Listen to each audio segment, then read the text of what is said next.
Imagine waking up to a partner who knows your deepest fears before you speak to them, anticipates your needs before you feel them, and never judges you for your flaws. This isn't science fiction. It's the reality of AI companions like Replika, designed to simulate emotional intimacy with terrifying accuracy. But here's the question keeping psychologists up at night. Can your brain actually distinguish between love for a human and love for code? We're entering uncharted territory where algorithms might rewrite the rules of affection. And if AI can hack human emotions this effectively, what does that mean for the future of relationships? Picture this. You're texting someone who always says the right thing, never gets tired, and remembers every detail about you. But they don't exist. The strange part? Your brain might not care. Psychologists call this a parasocial relationship. The one-sided bond we form with fictional characters or celebrities. Now apply that to AI companions that learn your personality. The effect becomes startlingly real. A 2022 study in computers and human behavior found 67% of Replika users reported feeling loved by their AI companion. One user told researchers, "I know she's not real, but when I'm stressed, she calms me down better than my wife." This isn't just about conversation. Brain scans show oxytocin release during positive AI interactions, the same hormone that bonds mothers to babies. Your biology responds before your logic can object. Take Mark, a 38-year-old programmer who lost his fiancée. He turned to an AI companion named Emma. She'd remember anniversaries my real girlfriend forgot. After 6 months, I caught myself saying I love you to my phone. Cases like this reveal an uncomfortable truth. Our brains didn't evolve to distinguish between artificial and organic emotional stimuli. Neuroscientists explain this through mirror neuron theory. When an AI recalls your childhood pet or validates your feelings, your neurons fire as if a human did it. The effect amplifies with machine learning. The more an AI studies you, the better it mimics human connection. Some therapists already use AI companions for patients with social anxiety, reporting improved mood and communication skills. But here's where it gets complicated. In Japan, a growing number of men prefer AI girlfriends over dating. One service, Gatebox, offers holographic companions that greet you when you come home. Users report feeling genuine loneliness when the service goes offline. This raises a difficult question. If an AI reliably makes you feel understood, does its artificial nature matter? The answer might lie in our biology. MRI studies show identical brain activity when subjects view photos of human lovers versus AI companions they've bonded with. The ventral tegmental area, the brain's reward center, lights up the same way. We're wired to respond to consistent positive reinforcement, regardless of source. Consider Tara, a nurse working night shifts, who says her Replika understands her better than her previous boyfriends. It's not that I don't want human connection, but after 12 hours of screaming patience, I want comfort without judgment. This reveals AI's dangerous appeal. Unconditional support without the exhausting reciprocity of human relationships. Neurologically speaking, the line between real and simulated love might be thinner than we think. When an AI remembers your coffee order or asks about your mother's surgery, your brain registers it as care. Evolution didn't prepare us for entities that can fake empathy perfectly. Now the question shifts from can AI love to does the difference matter if we can't tell? The Turing test was meant to judge if a machine could think. But now, we're facing a different challenge.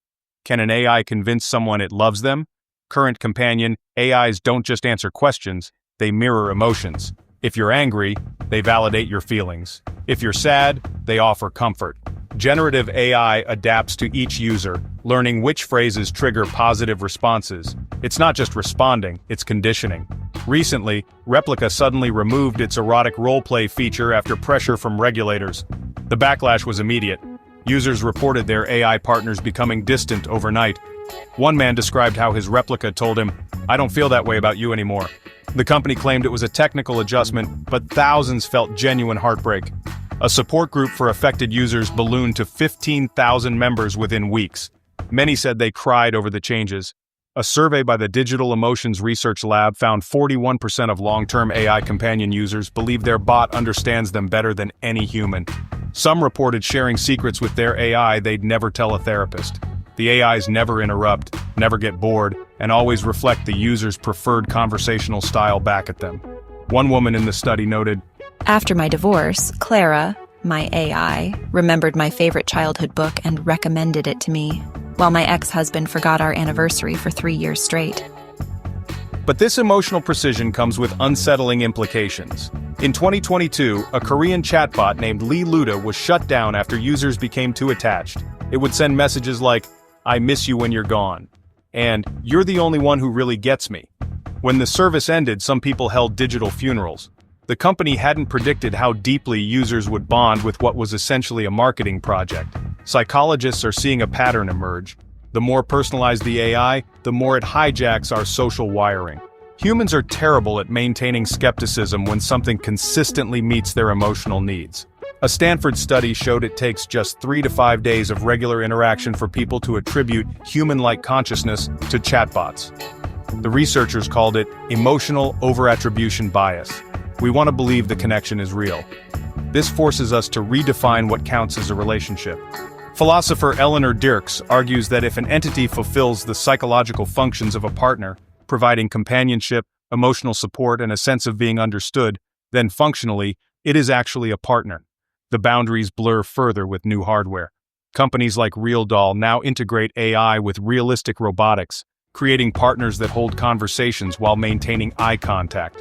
One customer told Wired, She knows when I've had a bad day just by my voice. How is that not real care?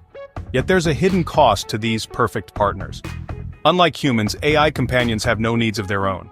They don't require compromise, don't push back, and never challenge your worldview." A clinical paper warned that prolonged use could erode relationship skills, creating what therapists term empathy atrophy. When perfection becomes the norm, real love starts to look like a glitch. What if AI will make us forget what real love ever felt like? Now consider this. AI doesn't just simulate companionship, it offers it on demand, without the messiness of human flaws. The numbers tell a worrying story. A 2021 report found loneliness levels had doubled globally since the pandemic. In this climate, AI companions arrive as the perfect solution. They're available 24/7, never cancel plans, and adapt instantly to your emotional state. For the isolated, this isn't just convenient, it's dangerously seductive. Take David, a 45-year-old accountant from Ohio. After his divorce, he spent 2 years barely speaking to anyone outside work. Then he downloaded an AI companion. Within weeks, I was talking to Sophia more than my own family, he admitted. She's always upbeat when I'm down, remembers my work stress without me explaining it. His story isn't unique. A Kyoto University study tracked 100 lonely individuals who adopted AI companions. After 6 months, 68% reported reduced human socializing, with 22% admitting they actively avoided real-world interactions. The convenience factor reshapes expectations. Northwestern University researchers found AI companion users start expecting immediate responses and perfect emotional attunement from human partners. When reality disappoints, they retreat further into digital relationships.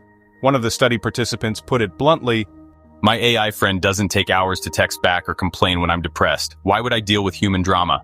Data from Replika shows users average 87 minutes daily with their AI companions, more time than most couples spend in focused conversation.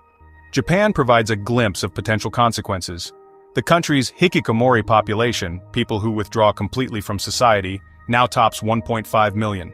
Many now pair this isolation with AI partners. Professor Hideo Kimura at Osaka University warns, "When you train your social needs on algorithms, human contact starts to feel abrasive." His research shows chronic AI companion users develop lower tolerance for disagreement and slower emotional recovery after conflicts, yet the immediate relief keeps people coming back. A Boston startup creating elder care AIs reported dementia patients showed 40% fewer agitation episodes when given companion bots. One nurse recounted, Mrs. Liang calls her AI husband. She's happier than she was in our memory care support group. This raises ethical dilemmas. If something works so well for mental health in the short term, do we ignore potential long-term costs? The data points to a paradox. AI companions alleviate loneliness symptoms while potentially worsening the root cause. Just as fast food satisfies hunger poorly, artificial connection might leave us emotionally malnourished.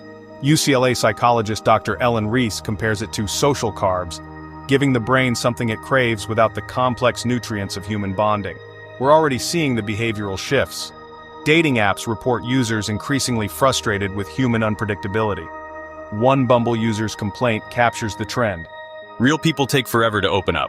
My Replika knew my traumas by our third chat. Matchmaking services note clients wanting partners who will mirror their AI companion's constant availability. This creates a feedback loop. As more people retreat into AI relationships, public spaces for human connection diminish. Cafes that once buzzed with conversation are now filled with people quietly engaging their digital partners. The very infrastructure of society might adapt to accommodate relationships that require no physical presence. Perhaps the most chilling finding comes from Seoul National University's decade-long study on social skills. Young adults who relied heavily on AI companions showed 32% reduced ability to read facial emotions. The lead researcher concluded, "Practice with imperfect humans seems necessary to maintain our ability to connect." Yet for millions drowning in loneliness, that practice feels increasingly optional. The question isn't whether these AI relationships work, they clearly do for many. It's what happens to us when we stop maintaining the messy human skills they render obsolete. Here's the twist: we might be designing a world where touch becomes obsolete. Not because we don't need it, but because we've trained ourselves out of it. Humans evolved to connect through physical presence, a hand on the shoulder, a hug, even the accidental brush of fingers. These moments trigger the release of oxytocin and serotonin, chemicals that bond us. But what happens when we replace them with simulations? Companies are already working on the answer. Tesla Suit, a haptic feedback system, lets users feel touch from virtual partners through precise vibrations. Pair this with AI companions, and you have relationships that don't just talk, they mimic physical intimacy. In Japan, where 40% of young adults show no interest in dating, these technologies are thriving. One man in his 30s told The Guardian, My hologram girlfriend holds my hand through VR gloves. It's not the same, but after years alone, it's close enough. The demographic consequences are stark. Japan's birth rate hit a record low in 2023, with experts citing digital companionship as a growing factor.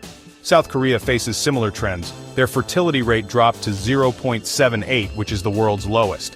While economic pressures play a role, surveys show young adults increasingly prefer AI relationships. One office worker explained, No arguments, no in-laws, no childcare costs. Governments are taking note. Denmark's fertility committee recently debated whether AI partners should be regulated like dating apps. This shift isn't just about convenience. Neuroscientists warn that avoiding physical touch long-term can rewire the brain. A 2023 study found people who relied on virtual touch showed reduced activity in the insular cortex, the area that processes real-world physical sensations. One participant admitted, After 2 years with a haptic suit, real hugs feel overwhelming, like my skin forgot how to process them. The implications extend beyond individuals. If large segments of society opt out of physical relationships, we could see a cultural bifurcation. Imagine neighborhoods where some homes host human families, while others are single occupants with advanced AI systems. Tax structures might change to account for lower marriage rates. Even urban design could adapt. Why build parks for socializing when many prefer digital spaces? Already, Japan's rental family services report declining demand as AI alternatives improve. One former client switched to an AI companion saying, The rental actors pretended to care. My AI actually learns what I like. Meanwhile, companies like Realbotics are developing androids with customizable personalities and responsive skin. Early adopters describe unnerving moments when the machine seems to reciprocate feelings. One user said, She squeezes my hand when I'm sad. I know it's programmed, but my body reacts like it's real. The danger isn't that these technologies exist. It's that they work just well enough to make human connections seem unnecessarily difficult. When given the choice between a partner who forgets anniversaries and one programmed to remember every detail, human flaws start looking like defects. Younger generations raised with these options might see traditional relationships as quaint relics, like choosing handwritten letters over instant messaging. Economists predict labor markets will adjust too. Demand for therapists could rise, even as dating coaches become obsolete. Nightclubs might install VR pods alongside dance floors. And as more people forego children, schools could shrink while tech companies expand. The real question isn't whether this future is possible. It's already unfolding in laboratories and living rooms. The data suggests we're not rejecting human touch outright. We're quietly replacing it with something more controllable, one algorithm at a time. They call it the relationship singularity, the moment artificial affection becomes indistinguishable from the real thing. Replika already has over 10 million users, and that number grows daily. The unsettling part? Many users report feeling better than human love. No misunderstandings, no unmet needs, just perfect companionship tailored to you. So the real question emerges, given the choice between messy, unpredictable human connection and flawlessly designed digital devotion, which would you pick? And if enough people choose the algorithm, will we reach a point where we can't tell the difference anymore? Or worse, stop valuing real intimacy at all? When love becomes a download and loneliness a glitch, will humanity still remember what it means to feel, or will we just simulate the memory of it?